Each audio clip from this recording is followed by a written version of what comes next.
go! Trending ngayon ang official merch ng Bini na tote bag kung saan ang presyo raw ay di akma sa itsura nito.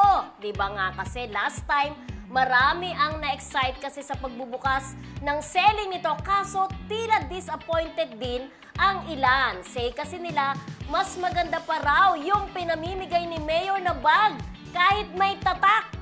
Kahit din daw maging libre ito, ay di pa rin nila ito papatusin. Oo nga. Siguro sa iba, pero dun sa mga fanay ng Bini, syempre tatangkilikin nila yan. True, kapag kasi panay ka, Mildred, kaya maganda yan, o pangit sa tingin ng iba, pag panay ka talaga, naku, talagang igagrab mo talaga yan at gustong-gusto mo, di ba? Yes, actually, kung hindi ako nagkakamali, marami naman siyang design.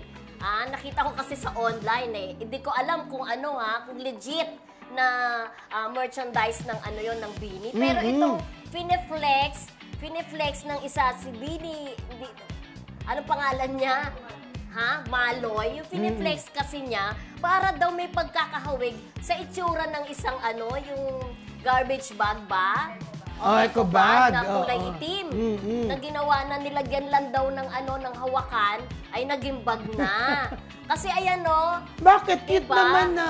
Pero ako hindi siya galing sa akin, gusto ko siya. Hindi siya namimili ng ng damit kapag ginamit mo siya. Black, diba? Diba?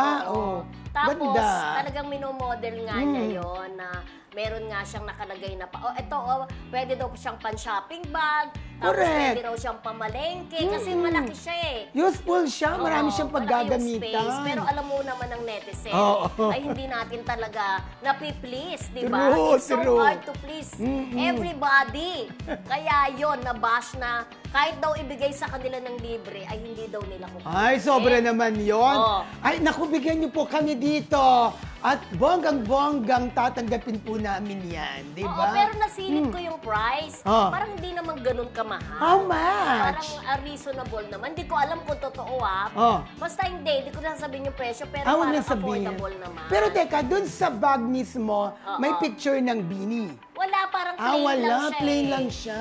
Yung model niya, parang plain lang yung bag. Ayun. Pero may mga ibang bag akong nakita na meron silang mga picture. Hindi ko lang alam kung legit na sa sa Bini. Alam mo naman ngayon, kapag sikat ang artista sa Divisoria, diba? Marami. Marami kang mabibili na yung mga pictures nila.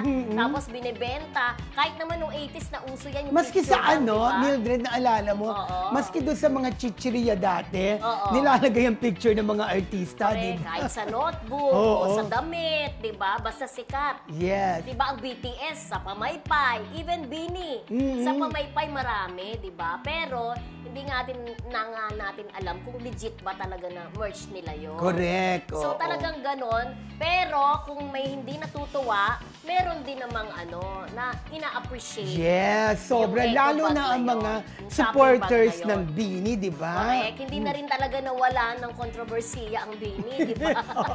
Mula sa nakatakip ang mukha, tapos ano pa? Mula sa ayaw magpa-picture. Mula sa bigyan ng privacy, ganon, di ba? Bigyan ng personal space, di ba? Pero, namamayagpag pa rin sila, yes, diba? yun ang maganda. Yun ang sinasabi Patuloy. mo na ang kasikatan parang puno. Kapag hitik, binabato. Yes.